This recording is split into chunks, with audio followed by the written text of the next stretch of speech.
the EOS R7 Mark II into the wild. And the leak specs are straight up insane. If you're even thinking about upgrading your camera this year, drop everything.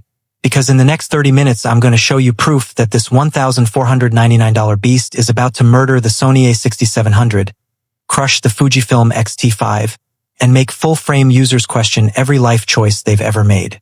Stick with me until the end because the final hidden feature nobody is talking about yet will make your jaw hit the floor. Let's dive in. Everyone thought Canon forgot about APS-C. Wrong. Internal documents that landed in my inbox 2 nights ago show the R7 Mark II isn't an update. It's a complete rebellion. 32.5 megapixel stacked BSI sensor, yes. The exact same tech found in the $3,900 R6 Mark II, now squeezed into an APS-C body. 40 frames per second electronic shutter with 0 blackout. 8K 60p raw video oversampled from 8K. No crop, no overheating, no excuses. And before you call fake, the same source leaked the R8 and R50 specs down to the gram. 100% accurate. Let's start with the sensor because this is where Canon just flexed harder than ever. 32.5 megapixels stacked and back illuminated. That means readout speed so fast rolling shutter is basically dead. We're talking 15 milliseconds faster than the R3. You can now pan a Formula 1 car at 300 kilometers per hour and the wheels stay perfectly round. Dynamic range? Canon finally caught up. Early lab charts show 14.8 stops at base ISO.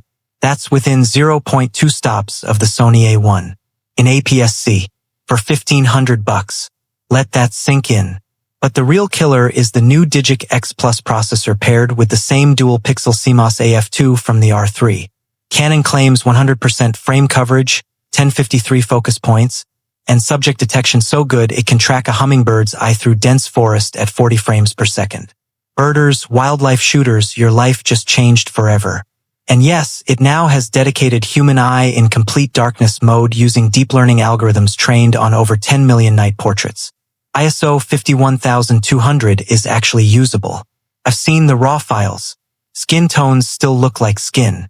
Now let's talk video. Because Canon just declared war on cinema cameras. 8K 60p raw internal, full width, no crop, 12-bit. 10-bit 4K 120p with 0 overheating. They moved the heatsink behind the LCD like the R5C. Canon Log 3 HDR PQ, and for the first time ever on APS-C, built-in Netflix-approved color science.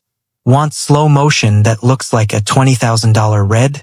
4K 240 frames per second is reportedly in the works via firmware next year. Oh, and they kept the fully articulating screen. But now it's 2.1 million OLED with 0 lag.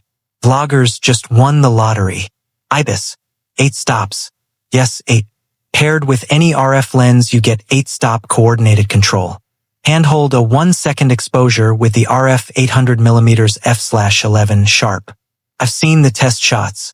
And for the run-and-gun crowd, they added the new subject priority IS mode that actually predicts movement and pre-corrects shake before it happens. This borderline black magic. Battery life? They finally fixed it. Same LPE6NH, but new power management gives 870 shots per charge CPA. Almost double the original R7. With the new grip, you're looking at 1800 plus shots. Wedding photographers just exhaled. Build quality, weather sealing now matches the R5. Magnesium alloy everywhere. Same shutter rated for 500,000 actuators.